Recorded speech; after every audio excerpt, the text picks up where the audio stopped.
Friends, today I'm going to be doing a reading vlog for you. It is currently kind of the tail end of the holidays. It's not January yet, December 30th. So tomorrow is New Year's Eve, and I'm coming off of long 8 to 10 hour days, like 7 days a week. I haven't had a full day off in over 4 weeks. Yesterday I had only 2 jobs. So I worked only 2 to 3 hours out of the day, as opposed to working 8 to 10 hours, on top of having all of the holidays going on. So, in the vegetable state that I am in right now, I am going to do nothing other than read, obviously. I just finished reading Wicked last night. It was a reread. I liked it a lot better this time around, I think, because when I read it before, I was 21, 22, something like that, and I was still in my innocent phase, and I was looking for something really like sweet and optimistic. And it's not. The musical is a little more optimistic than the book. But now I'm moving on to another book, and I'm going to be reading Belladonna. I know nothing about this book except that it is Gothic and it has a sapphic subplot in it. That's enough to make me interested, but other than that, I'm reading this book completely blind. So I will let you know what I think about it as I read it. So I'm going to take Bronte out, play with her a little bit, and get myself some dinner and sit down and read. I'm excited.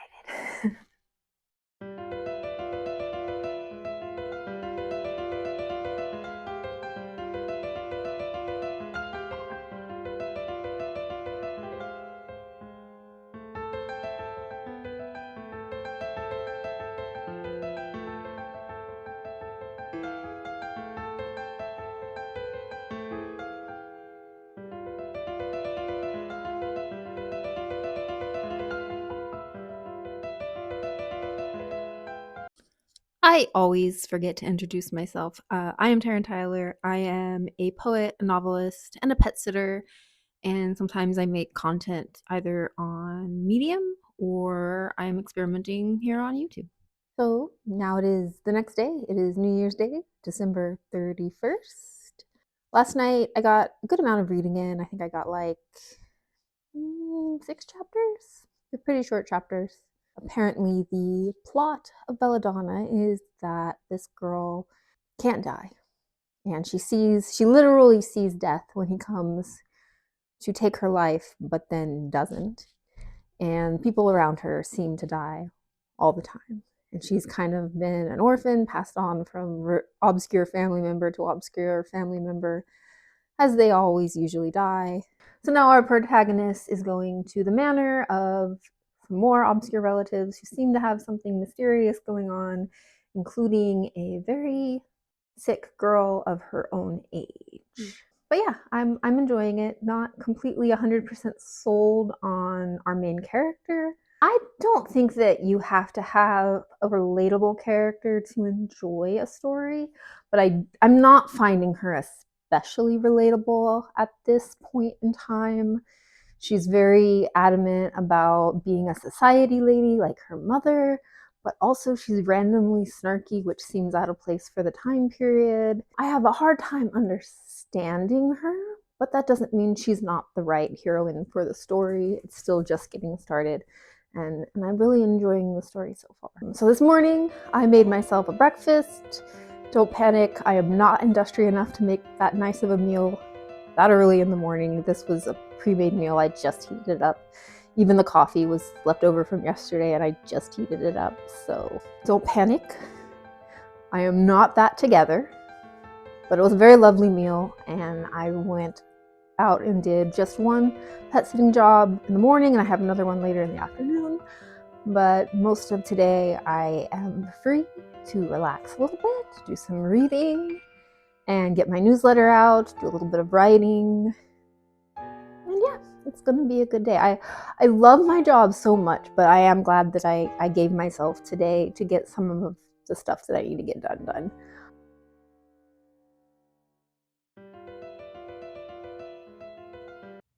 Okay, so I just realized I think this might be a secret garden retelling. Because I already noticed like some secret garden like vibes. Like at her aunt she's moving from's house. The only thing she was gonna miss was the garden, and it was like just this messy, unkempt garden that she did her best to take care of. And then she was paying attention to a bird that was dying.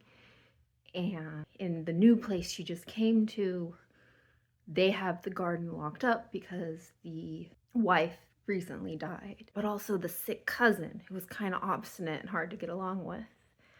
And then I was just piecing together like the beginning scene was her mother dying at a party where she survived and her mother didn't. This is a Secret Garden retelling, beat for beat. Um, yeah, but with death. But that could also explain kind of why the protagonist Signa, her name is Signa, um, might isn't super likable at first because Mary Lennox is not supposed to be super likable at first. She has an arc and she grows. Mary Lennox, the heroine of Secret Garden, she's supposed to be kind of hard to get along with until she discovers the garden and community and like creates this other world and kind of like transforms herself and the environment around her. She starts out as being um, isolated, spoiled, unprepared for the world, and the world is dark. And then she finds the magic of the garden and the magic of the community that she creates around the garden. It's a lot more Gothic already. Belladonna is adding like supernatural Gothic elements, but the wandering around in the dark, mysterious manner with the wind hovering over the moors and uncovering dark secrets. Like Secret Garden is a child's Gothic novel, and it's great. It is a really good book. It is kind of interesting though, because like I don't feel because Signa is already immersed in the supernatural, her coming to the manor doesn't feel mysterious and spooky the same way it does in Secret Garden, even though their supernatural is not real in Secret Garden. Because she comes from a world where you don't expect the supernatural, the idea of it is spooky. Whereas Signa, like she comes already knowing that she can communicate with death and see ghosts everywhere she goes. So there being just another ghost, it's kind of like, well, it's just another Tuesday, right? Like the difference is that maybe there's something she can do for this ghost. So these are my copies of Secret Garden and A Little Princess. This is actually the first book I ever bought at Barnes and Noble. It was my favorite book when I was a child, and it was after I was 8 before I was 11. So sometime in that window, we were at Barnes and Noble. I think my mom was meeting a friend for coffee, and her mom's friend had a daughter who I hung out with sometimes. So we were all hanging out, and I bought this book after I had already read it like 4 times or something. And this copy of The Secret Garden I got for Christmas around the same time because Frances Hodgson Burnett was my favorite author at that time. I remember getting it in my stocking. I had already read it again several times. It was one of the first books I remember my mom reading to me when I was really young, like before I could read for myself. And then it was one of the first books I read for myself once I figured out how to read for myself. And I had already read it again like 2 or 3 times on my own. And then my parents got it for me for Christmas. Let's see, we'll go ahead and read the back of this book. It's The Key to Magic. Mary is orphaned, unloved, left to starve alone. Sullen and ugly, she has no reason to live. Colin is crippled, rejected by his own father. Twisted and dying, he has no hope to live. Dickon sleeps on the moors, calls animals to him, and speaks the language of flowers. Strange and wild, all he knows is how to live. But the three are joined when a bird of early spring leads them to a mystery, a walled garden filled with love and loss. Only Mary can unlock the garden's hidden door. Only Dickon can find a green pulse within the dead land. and only Colin can summon the ancient magic that might give two lost children the strength to survive. That's the plot of Secret Garden.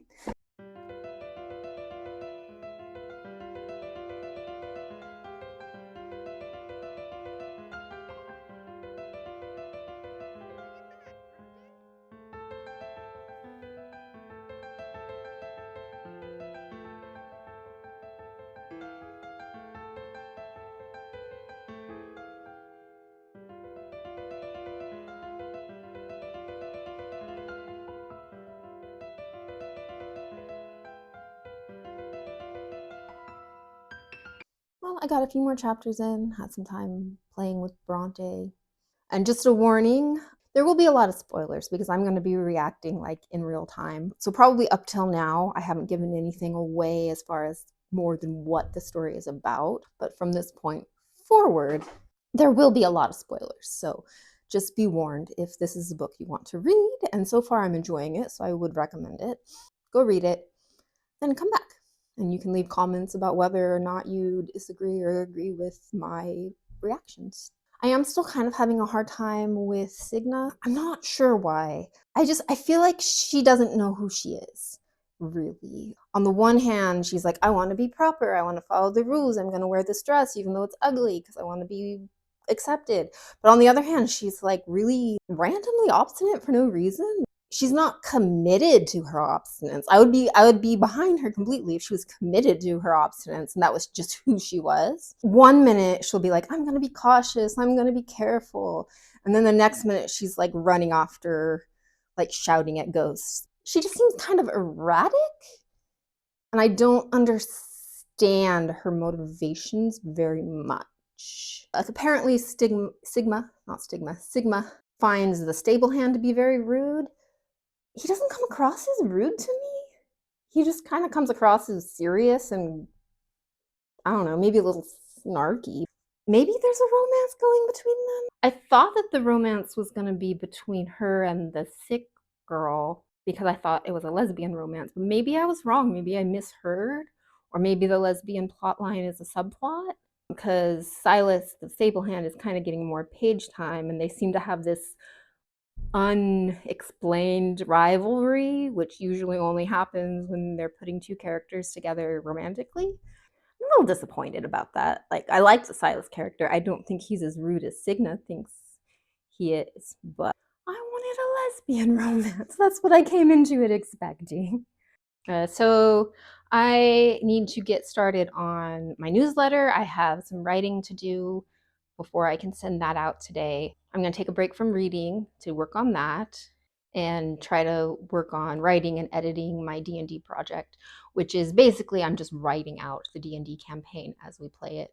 And then I might have time to read a little more tonight, but I also might not because I have a New Year's Eve party to go to. So we will see. I just thought of something. Maybe Silas is getting so much page time, not because he's the love interest, but because he's the murderer.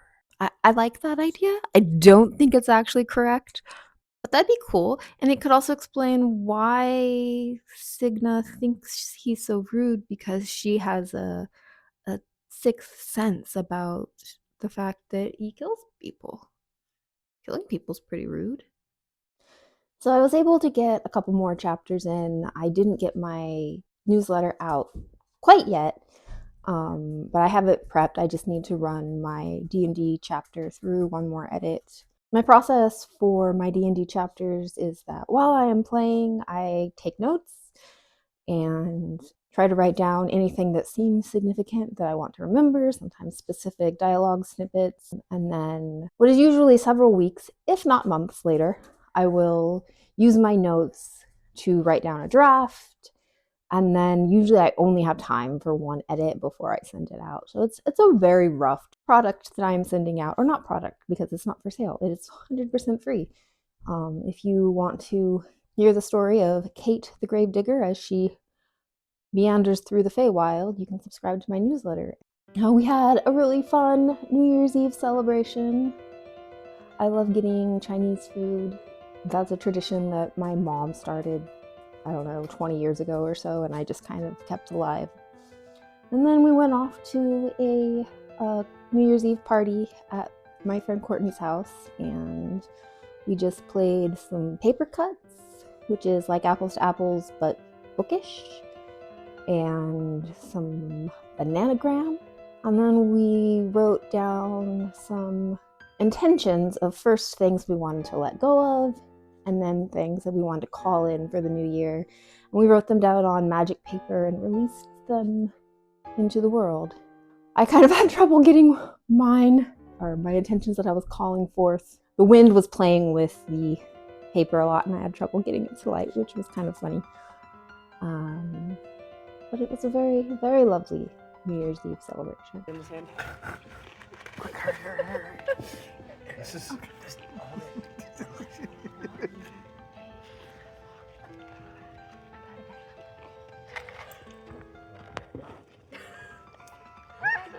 Just let it. Just let it go. Don't get lit. Between last night and this morning, I have been able to read a couple of chapters.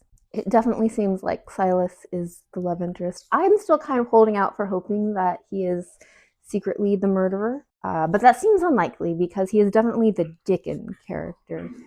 If you are familiar with the story of Secret Garden, Dickon is the local boy who can charm animals, who helps Mary learn to garden, basically, and kind of inspires her to be a better person and all sorts of things. So I doubt that he's going to be the murderer, but I kind of am secretly hoping for that twist because I just think it would be fun, and that would mean that Signa could still end up with Blythe because he could be a red herring love interest and she's into him, but that's supposed to be to disguise the fact that he's a murderer.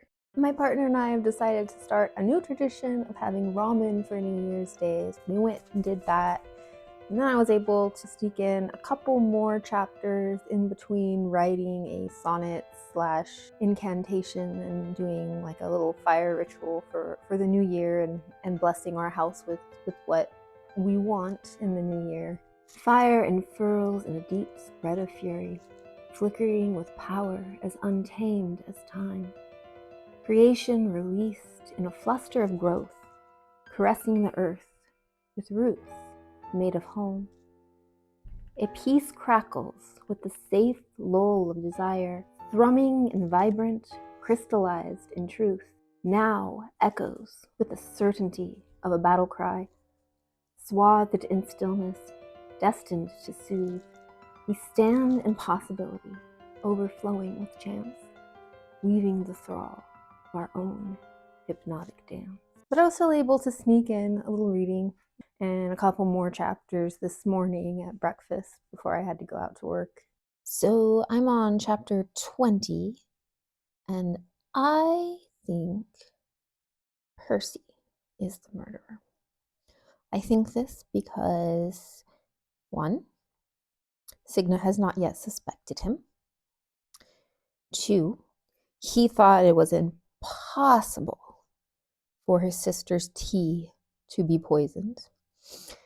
And three, his father wasn't letting him be involved in the family business before his mother died. So that is my prediction. Percy is the murderer.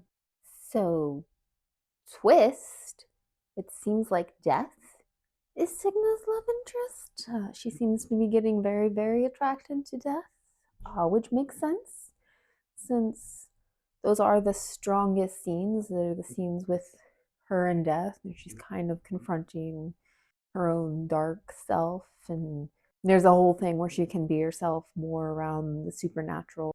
But at least the narrative did explain why her behavior felt so uneven and like inconsistent. She's not being herself all the time. So that was addressed. Last night, I went to a friend's house to drop off a Christmas gift, and the friend gave me a copy of their debut novel. I was really excited. I haven't read this yet. It might take me a while to get to it because my TBR is, well, it's a TBR. It is endless. It is called In the Giant Shadow by D.S. Brandt. A tale of calamity and triumph. Let's read the back. Sinister deeds haunt the town of Jotungat.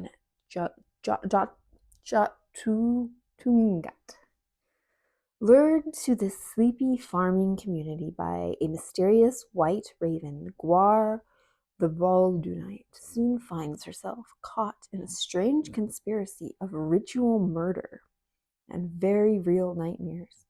Can she uncover the secret hiding behind the town's ancient monolithic gate? Will she be able to survive the truth if she does? I'm really excited about it and very, very happy for my friend who wrote it. We went to college together and we did a critique group for a very, very long time. And I didn't know he was still writing, actually. I know he hadn't been coming to writing sprints that I go to with his wife for several years. And I thought he had given up writing, but very proud of him, very excited to read his debut novel. I am still trying to wrap my head around the fact that Death is the love interest because for the first quarter of the book, I had kind of assumed that he was her dad because she has all these death powers and she doesn't know where they came from. Doesn't the narrative talks about her mom, but doesn't really talk about her dad or say specifically who he was. And so I just kind of assumed, oh yeah, of course, Death is her dad. That's why he's showing such an interest in her, and that's why she's got all these death powers. But no, he's her lover. Okay, that's not what I expected. And also, now that I see that he's the primary love interest, Silas maybe is the murderer. I still think it's Percy, but it could be Silas. I have been totally obsessed with these off-brand chocolate dipped Oreos all week, which is really ironic because when my partner brought them home, I was like, why did you buy so many cookies? We don't need this many cookies. That's a lot of cookies. But I have been fervently consuming them all week. So it is Tuesday, January 7th. I actually finished reading Belladonna on Sunday, but I didn't really have time to film because I had work and D&D. One of our fellow players got me this journal for a late Christmas gift, which is actually perfect because my Kate journal is almost full, so I'll be able to use this gorgeous book to finish her story. Kate is my D&D character, and I am recording our adventure as we play. I'm sending it out in my newsletter. I hope I didn't give the impression that I didn't like the book, because I did after I got over the surprise and disappointment about it not being a lesbian romance, which I'm not sure why I thought that. I'm gonna guess that the sequels have a lesbian plot line with Blythe because she was giving me that vibe. And I must have seen the books on like a list of like lesbian books, and I was like, ooh, that one's Gothic. I should check that out. So when I finish the series, I am still hoping that I will come across a lesbian plot thread. And once I got over that disappointment that that's not what the book was, I enjoyed it a lot. It was really fun and lighthearted, which was exactly what I needed after reading Wicked and what was I reading before that?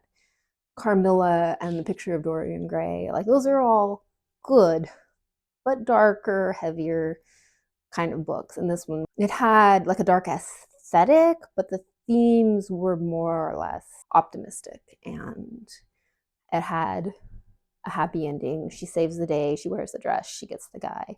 So it was a nice, good escapism read for just a break for myself after a very, very busy month. So it was actually the perfect book for what I needed.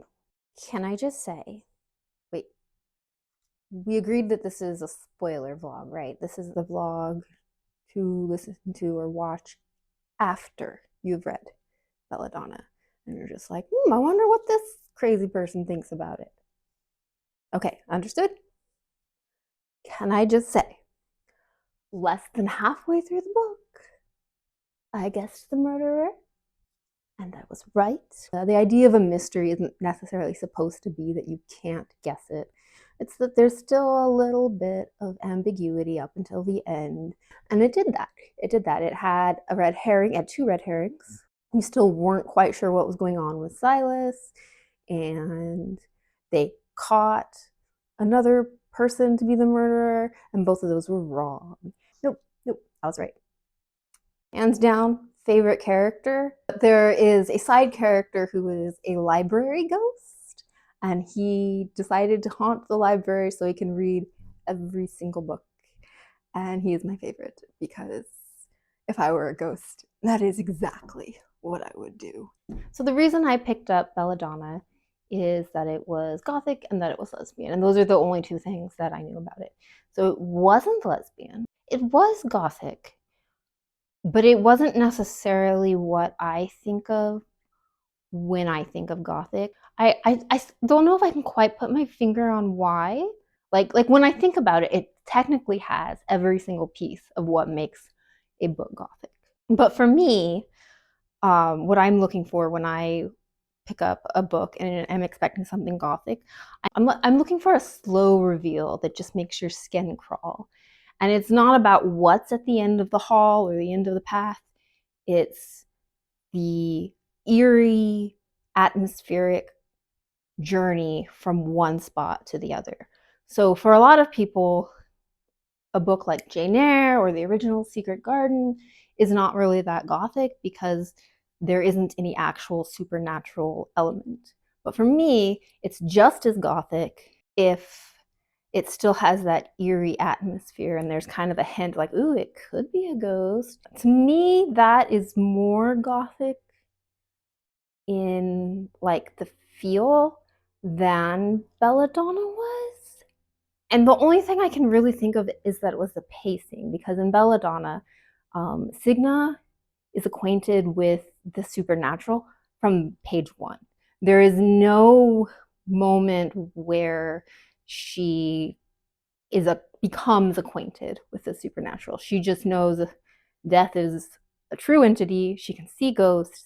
I don't know. It never really feels that creepy because she knows what it is from the beginning. Okay, here we go. There's a quote in Macbeth that's like, strange, the unknown. It's basically the unknown is scarier than anything after you know what it is. So for me, that feeling that I'm looking for when I pick up a book and I'm like, oh, this is a Gothic book, is that feeling of the unknown. And even if me as the reader kind of knows what's going on, like say I'm reading Dracula and everyone knows what happens in Dracula, so there's no real mystery for us, but the characters are still feeling, what is this? I don't know. I am in a room full of the unknown. To me, that journey from one end of the spooky hall to the other end of the spooky hall is really what makes something like core Gothic. Because like, I'm not gonna say that Belladonna wasn't Gothic, but it had Gothic icing, is the way I would say it, rather than its core is being Gothic. But that's just my interpretation, because I know a lot of people would interpret it very differently, and for them, something that is Gothic has to have actual supernatural. So they would be like, no, Belladonna is totally like what they're looking for when they're looking for the word Gothic. Which is interesting, because we all see words in different ways. So I'm going to go ahead and end this vlog here. But before I sign out, I'm going to let you know what book I'm reading next. This is what I got for Christmas from my partner, and it is Lucy Undying. I started it last night. I read just the prologue and the first chapter, and so far I like it. So let me know what you're reading, and I'll see you next time. Thank you so much for watching. Please consider subscribing to Ink Spills if you enjoy fairy tales, Gothic literature, poetry, book recommendations, or writing.